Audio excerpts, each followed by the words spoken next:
What kind of experiences have you maybe had that can help kind of help these people navigate through something that maybe is a territory that they've never been in before?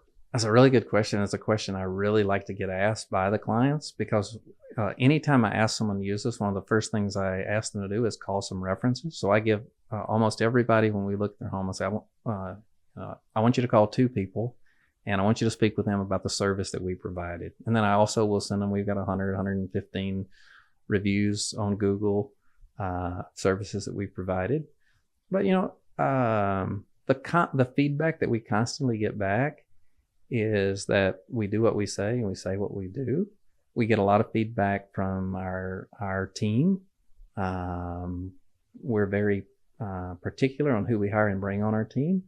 We want people that are professional, so they got to be very professional. They got to be good with people, but then they've also got to they got to have real good bedside manners and relate with people well, and be with them when they go through some sensitive times.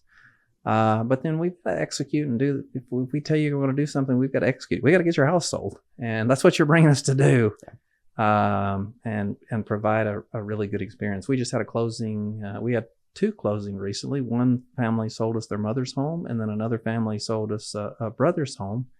And the one particular family that had the house, it was the brothers. They were trying to clean out and get it ready. They had the husband was going through knee surgery. They were in a basement trying to get a water bed out. They named a price that they wanted for the home. That was too low.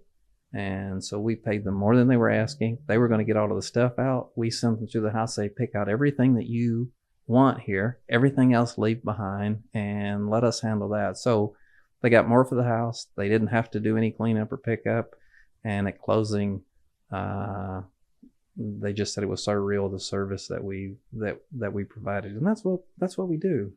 That's awesome, and it sounds like a lot of times with these type of properties, it's an individual where this could be their mother, grandparent, parent, sibling, where I would imagine a lot of times, maybe they have a real interest in how that house may turn out because there's a personal tie to that. Do you have any examples of maybe any times where someone's kind of really want to be involved, make sure yes they're selling the house, but they still have some care in how it turns out and what happens with the home?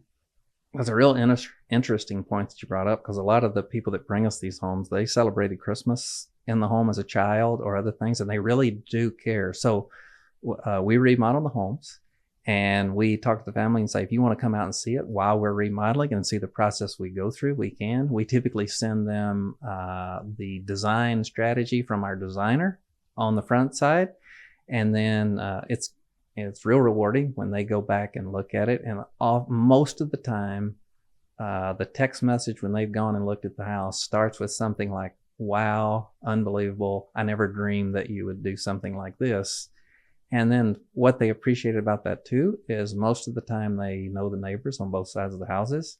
And when we remodel them that way, it draws in really good people to live and be next to their neighbors that they have relationships with. And we really strive to execute on that and fulfill that desire. There's a lot of things that's outside our control. We can't make any promises and commitments, but we do our absolutely best to leave things way better than we found it. What are some things